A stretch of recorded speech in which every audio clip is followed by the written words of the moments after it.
You know, for a while there I didn't think I was ever gonna make a Stranger Things video. I thought after season 3 that this was going to be the one show that I didn't latch onto for content for the sheer purpose that I was not interested in anymore. But that was before season 4 was released. Done in 2 separate volumes, which is as close as we'll get to weekly releases from this horrid streaming platform. Stranger Things season 4 was being lauded as the best season to date, and that was without the final 2 episodes which aired on the 2nd of this month. So I figured, you know what, hey, I'll cover it. Why the hell not? It's a trending topic to keep me afloat after the Ray video dies down. So the plan we have is simple. This right here is my Stranger Things review. This video in particular is volume 1 because 2 can play that game. So this video is going to cover seasons 1, 2 and 3, and in volume 2, which will release 1 week from now, we'll cover season 4 in its entirety. Sound good? Great. In that case, hello viewers, welcome back to Media 13. You're watching Media 13 talk about Stranger Things after saying in the past that he wouldn't.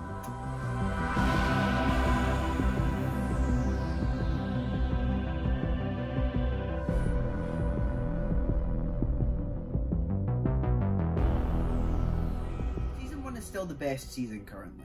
Now this is obviously subjective and this is obviously avoiding season 4 because I haven't watched it all yet. And yet season 1 of Stranger Things is still absolutely the bar that I feel hasn't been met since. We have this huge cast of characters and none of them feel wasted at all. All of them are utilised in a way that develops and showcases them, showing what use they have in this show. Hopper is 100% my favourite, because why wouldn't he be? Other honourable mentions go to Nancy, Dustin and Steve. And Joyce, who are still my favourites even now. I am also going to go ahead here and give credit where it is due to Mike, because this is the one season where he is not a completely insufferable asshole. I really can't comment on Will though, because he's not actually around all that much. I have never gotten the hype with Jonathan past this season. This season, don't get me wrong, I think he's actually pretty good. I really enjoyed watching this rift between Joyce and Jonathan appear, as Will has been reported missing for longer and longer and longer. Each of the character decisions with everyone, not just those two, it feels fluid and it feels dynamic. Everything feels as if it's working in service of a narrative, rather than trying to be funny or trying to be, you know, just done for shock value. There's no bullshit here, there's no drama. Absolutely no filler whatsoever. It's all just story and it's all so great. Even the acting, man, with the characters I don't like, I can't say shit because it's just so damn good. I don't know, honestly Netflix is always so damn spotty with the quality of its releases. So when this season dropped and I saw just how good it was, I was in heaven. I mean sure, this was back when I was 16 and I enjoyed pretty much everything you'd put on, but seriously, even I knew then that this show was the real deal. Its use of horror and fantasy worked so well. The 80s aesthetic was worked into the show incredibly, even to the point where it spawned a horrible trend where every movie in its cinematic universe spin-off tried to utilise it. This would actually go on to be one of the things that I would like to say as part of Stranger Things' downfall. We'll get into that soon. Back to the horror, it's also very rare for a Netflix project to contain horror that actually feels horrific. Which is another reason I actually really love this season. In a weird way, I just love how it all feels. Honestly, if every season reached the heights of this one, this would probably be my favourite show of all time. It's genuinely that good. It makes me feel so much. It's balanced perfectly with a calm before a storm type vibe, as well as all the tension that comes with it. It's a story of friendship and also Dungeons and Dragons monsters. This is surely going to be the start of an amazing show, right?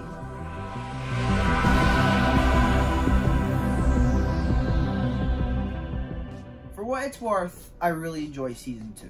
I understand that a lot of people have this down as their worst season or their least favourite season, but honestly, even little things like ignoring that weird 11 subplot where she decides to fuck off for a few episodes, that makes this season so much more tolerable. Because that whole subplot in my eyes kinda, doesn't help with the whole already shaky pacing of the season. Season 2 is definitely a step down in terms of quality here, and I feel like to some degree Netflix probably hoped that they could just ride off the hype from season 1 and put less effort into this one, and I'm not gonna lie, in some moments it definitely does show. I think what really keeps this ahead for me is that while the story does feel a little weak, it still feels very fluid in terms of how it's telling the story, and most of the characters do still actually feel like themselves. This is the season where I really start to dislike Mike though. Like seriously, when I say this boy is a fucking arsehole, I mean it. Other characters come into their own as certain ones slip further away from my tolerable list. Jonathan just really starts to feel like a nothing character from this point to me. Hopper actually does the opposite and becomes probably my standout favourite. Same goes for Joyce, and to be completely honest, if they do not end up together by the end of the show, I will riot. But everything just works. Eleven feels like a natural progression of herself from season 1, as do most of the other characters, but one of the main shining stars throughout the season is Steve Harrington. I absolutely adore him here, although I do feel like as much as I love him, he does start the transition into that season 3 vibe that I'm not too keen on.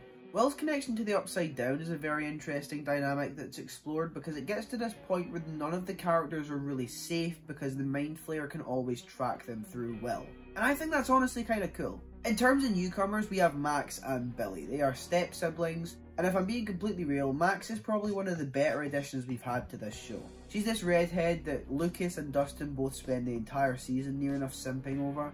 Billy could have had potential, but, you know, they decided to make him a complete piece of shit. There's also Bob, and I'm going to put as much effort into talking about him as the writers did with his character. Apparently Murray also appears in this season, and even the season before. I can't remember that, so make of that what you will. Overall, I do think season 2 gets more hate than it deserves. I mean, yeah, it's slow, and yeah, it doesn't kill any big character, and instead chooses to kill a new character that probably had around 10 minutes of screen time, and in those 10 minutes they've been shoehorned in only to show that they're nice and it would be a shame if they died.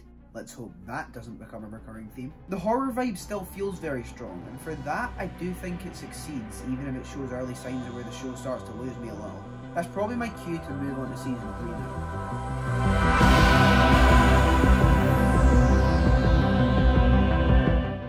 Here we are, people, the reason I have put off making a Stranger Things video for so long. After an initial first viewing of Stranger Things Season 3, I really didn't like it for several reasons. After a rewatch in anticipation for Season 4, I can now confirm I don't dislike it.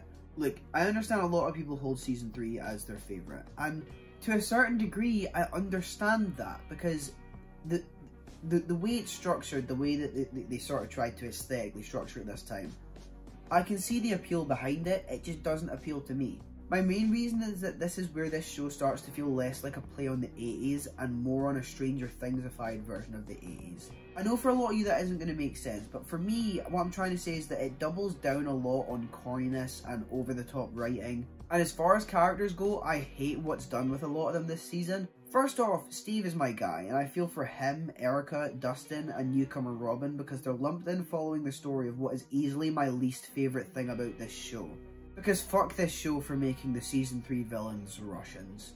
Like seriously, you go from demons to Russians trying to summon demons, back to demons, and you expect me not to notice. So many characters are sidelined and it sucks. Billy's turned into an outright antagonist here when he is mind flayed about like one episode in, because you know we have plenty of reason to care about him in that scene where he's getting attacked. I sure hope they don't redeem him last minute, despite there being nothing that we've seen before his flaying to justify him being a good human being before trying to make us sympathetic towards him before killing him off. Wait a minute.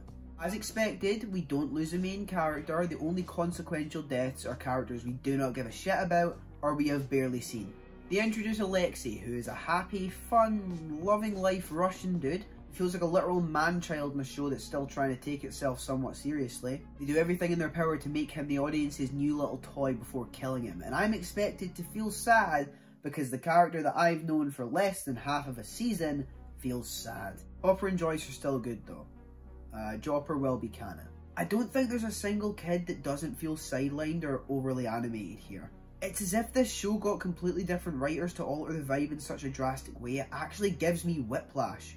There's barely anything here that I recognise from the first 2 seasons. The horror itself feels watered down, and it's as if the team behind the show decided that visually, as long as the monster looks disgusting, it's all good. Honestly, I might sound like a petty bitch here, but that's kind of the point. I really loved this show at one point, and it pained me to see it become a caricature of itself. Even if others love it, I can be happy for them. I can be happy that they have found love for this new style.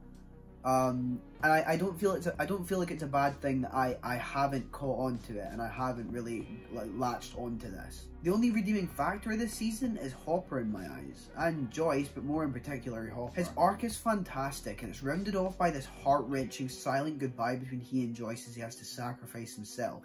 It's just a damn shame that this isn't a death. And at the first attempt at trying to kill a main character, it's revealed to be a fake out. That now in retrospect completely hollows that ending that Season 3 had. Because what made that moment so gut-wrenching to hear Elle read that note and to hear David Harbour's voice was that that was going to be the last time that we heard David Harbour as Hopper. That was going to be the final thing we heard Hopper bestow upon El.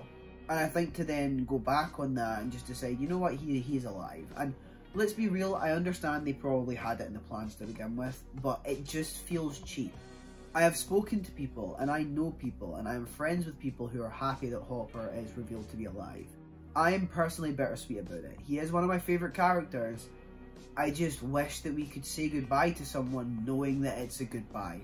And not these half-arsed characters that we've barely had any screen time with. I'm talking these genuine characters that we've known from Season 1. While Season 3 does have its redeemable qualities, I do have to reiterate that it's 100% my least favourite season of the show.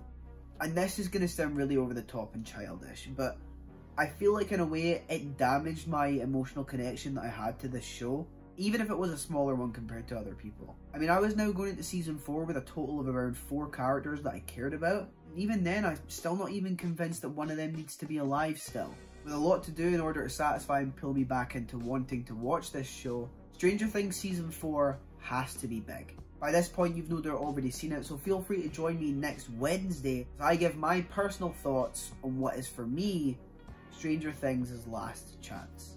But those have been my thoughts on the first 3 seasons of Stranger Things. But now it is your turn. I want you to get down in the comments, let me know what you think about it. Also, let me know what your favourite season is. I'd be curious to know just how many of you actually adore Season 3 that much. If you enjoyed this video, feel free to leave a like. It lets me know I'm doing something right with the content. And if you wanted to, you could share this across Twitter, Instagram and stuff like that. It really helps me be seen a lot more. And if you don't want to miss future content, including next week's review of Season 4, and the Thor and Ms. Marvel videos that should be coming later on in the month, then you can hit subscribe and also turn on the notification bell to guarantee that you're one of the first people to see these videos. But that's been everything I've got to say. My name has been Jordan. I hope you're all having a fantastic day. Please do not hate me for what I've said in this video. It's all subjective, it's all opinions, but I will see you all next week.